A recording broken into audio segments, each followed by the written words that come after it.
Imagine walking by a freezing river on a crisp January morning in 1848. You look down into the shallow water, and resting in the gravel is a tiny, glittering yellow flake. When carpenter James Marshall pulled those pea-sized metal flakes from the American River, he and landowner John Sutter realized their quiet agricultural empire was in danger. To protect their land from being overrun, they made a pact to keep the discovery an absolute secret.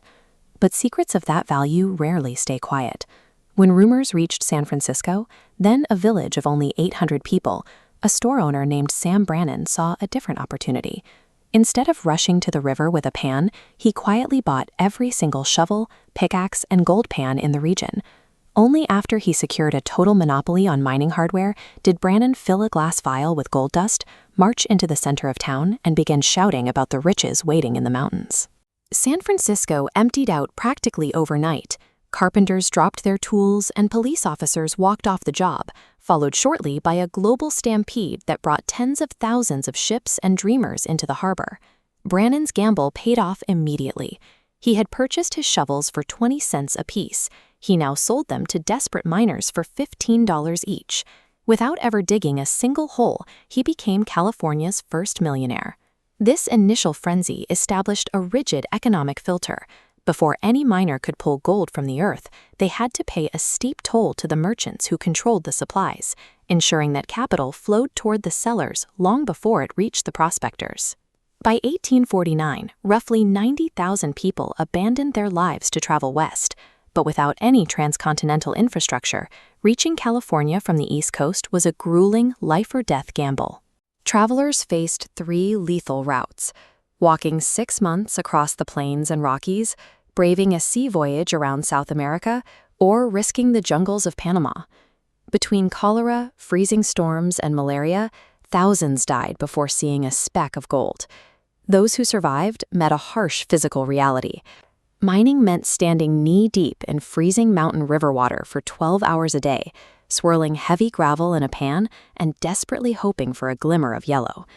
The camps surrounding these rivers were lawless settlements, with no government or police force.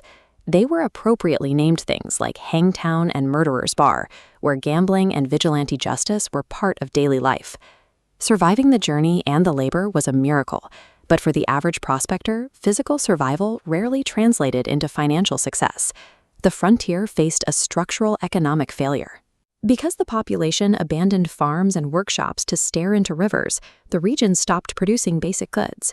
The end result was a localized inflation rate that made San Francisco one of the most expensive places on Earth. This chart contrasts standard U.S. prices with mining camps. In California, an egg cost $25 modern dollars. Bread cost $50. This impossible math meant prospectors finding thousands in gold on Tuesday were bankrupted by Sunday just buying basic food. A few entrepreneurs saw this broken system and realized the most reliable gold mine was actually the pockets of the miners themselves. Henry Wells and Wells Fargo identified that miners had no safe way to store their gold or send money home.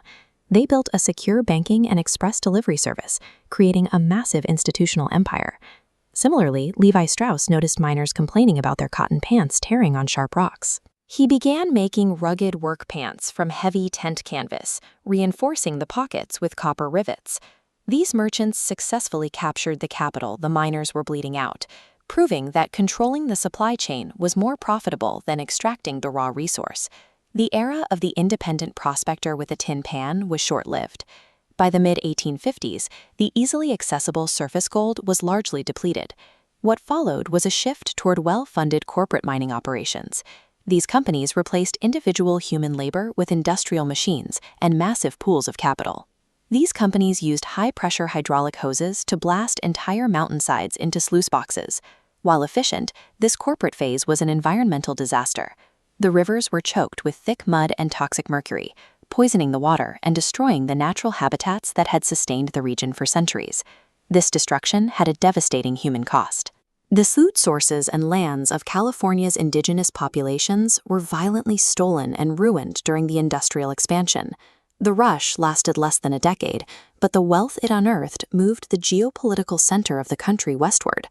This capital intake accelerated California's entry into the Union by 1850 and provided the financial backbone for the Transcontinental Railroad. The California gold rush pulled thousands into a lethal, grueling gamble.